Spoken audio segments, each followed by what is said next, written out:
dalam lubuk hati yang paling dalam, sungguh saya ingin menyampaikan, kami sudah 9 tahun bekerja sama.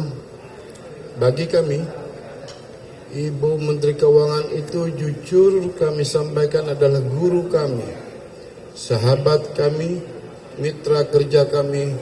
Wa insya Allah semoga kita semua meridai, Tuhan mengizinkan agar beliau di 2024-2029 tetap di dalam pemerintahan. Amin ya Rabbal Alamin. Terima kasih.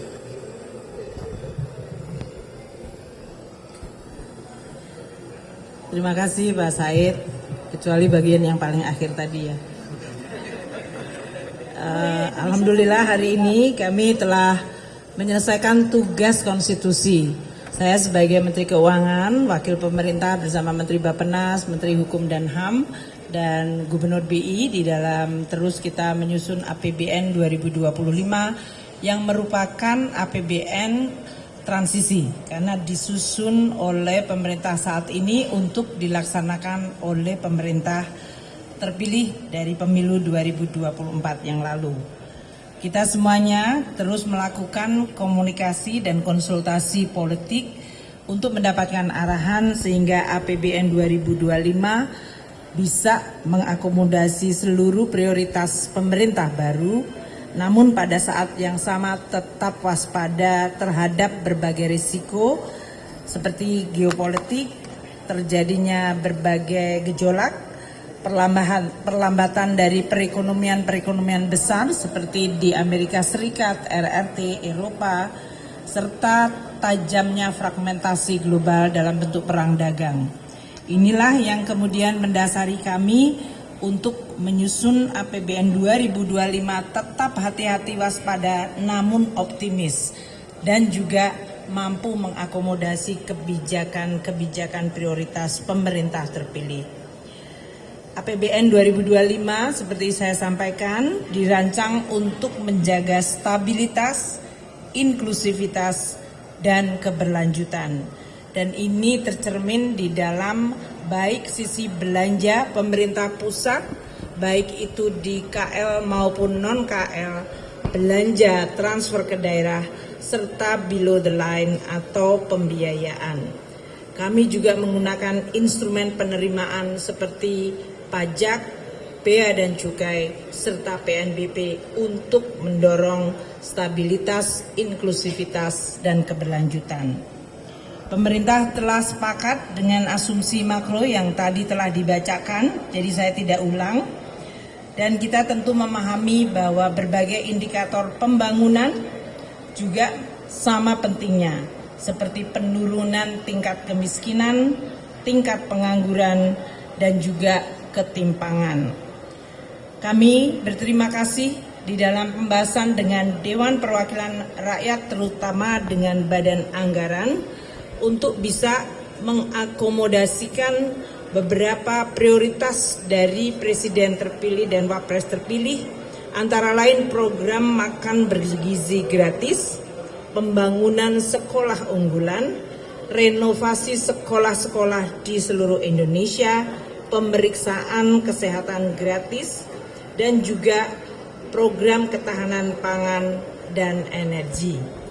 APBN 2025 kita harapkan akan menjadi instrumen yang tetap sehat, kredibel, dan efektif untuk membangun fondasi Indonesia menuju visi Indonesia Emas 2045. Banyak fokus di dalam APBN yang selama ini telah kita sampaikan dan akan diteruskan, yaitu collecting more, spending better, prudent, serta innovative financing.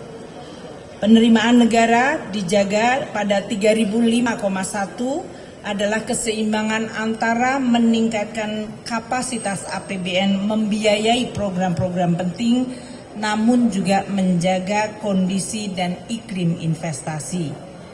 Belanja kementerian lembaga sebesar 1.160,1 triliun telah memasukkan program unggulan pemerintah baru. Makan bergizi gratis 71 triliun, renovasi sekolah 20 triliun, sekolah unggulan, pembangunan sekolah unggulan 2 triliun, pemeriksaan kesehatan gratis 3,2 triliun, penuntasan TBC, penanganan TBC 8 triliun, lumbung pangan nasional 15 triliun, dan peningkatan rumah sakit berkualitas sebesar 1,8 triliun. Untuk transfer ke daerah 919,9 triliun adalah untuk menciptakan sinergi harmonisasi kebijakan pusat dan daerah dan meningkatkan kualitas belanja produktif dan perbaikan local taxing power, sehingga kemajuan daerah akan semakin diselaraskan, yang tertinggal bisa mengejar lebih cepat, sehingga daerah-daerah makin mengalami konvergensi kemajuan.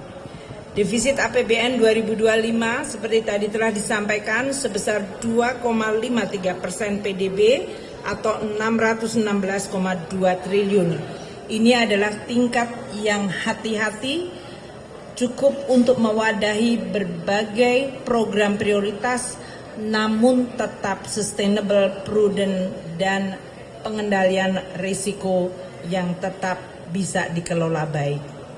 Di dalam pembiayaan investasi sebesar 154,5 triliun adalah untuk mendukung berbagai BUMN, BLU untuk peningkatan kualitas SDM.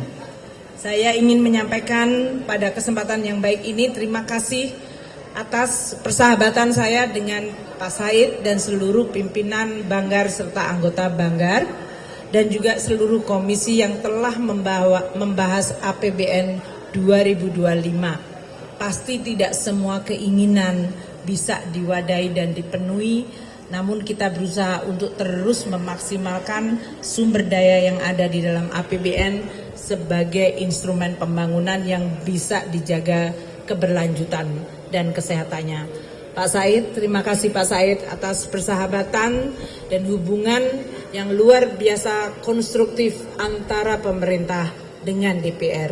Di dalam DPR menjalankan hak budgetnya secara proper, dan kami sebagai pengelola negara yang menjalankan amanat konstitusi dan undang-undang.